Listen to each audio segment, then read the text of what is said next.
came here when you were 11? Correct. What's the first thing you remember about arriving in America? When I got here, it was way cleaner, it was way better. But the thing is, like, it was still a little bit frustrating, like not being able to do, what I could do in my country. I wasn't free. Is this a really tough time? Yeah, I see a lot of, not just my family, but a lot of my community are really afraid, especially because the 29th is arriving and people don't want to even leave their homes. Are you scared?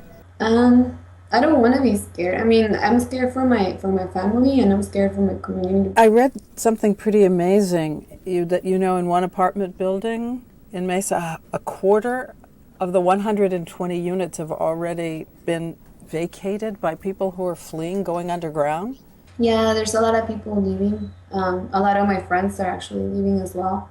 Where are they going? Some of them are going to other states. Some of them are going back to Mexico. So how did you do in school? How did you do in high school? I did really good. I was honor student, top 5.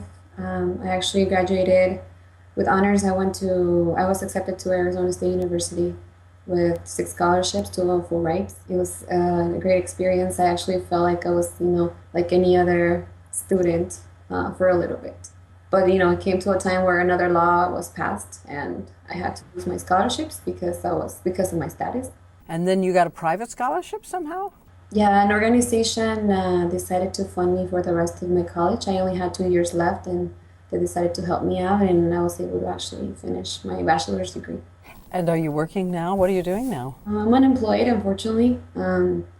I used to babysit or do whatever I could, but at this point, it's really hard for people to, give you jobs because they're afraid that they're going to get in trouble as well.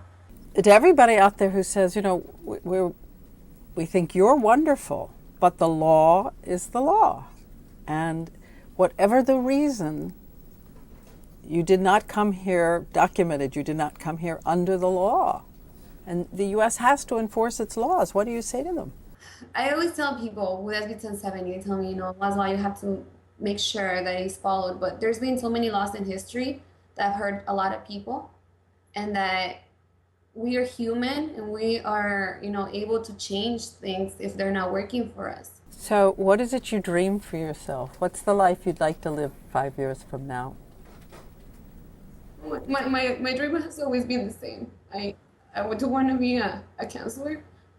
I mean, I guess I didn't come to realize that wasn't going to be possible. I want to stay here in this country. I mean, this is my home.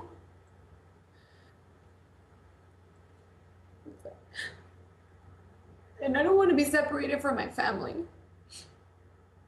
I mean, I don't want to take away the fact that a lot of my nephews are citizens and that they want to stay here in their country. And if I were to go back, I wouldn't see them again.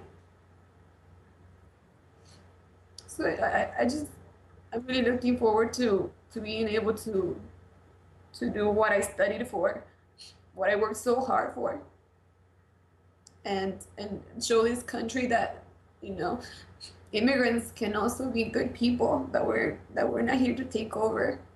We're just here to ask for an opportunity and running away from violence and a lot of things that are happening back in our states, back in our countries.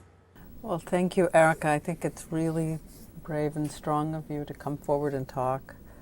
And I know that you're doing it because you want people to see the real face of the people that they keep talking about.